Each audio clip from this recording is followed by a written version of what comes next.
Hello everyone! In this video, I'm going to show you how to get your Boost mobile transfer PIN so you can port your number to another carrier.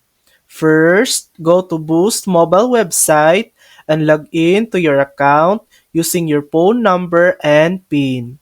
Once you're logged in, navigate to the Settings or Account Management section. Look for an option related to security settings or transfer PIN.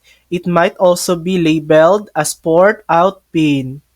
Follow the prompts to request or generate a new transfer PIN.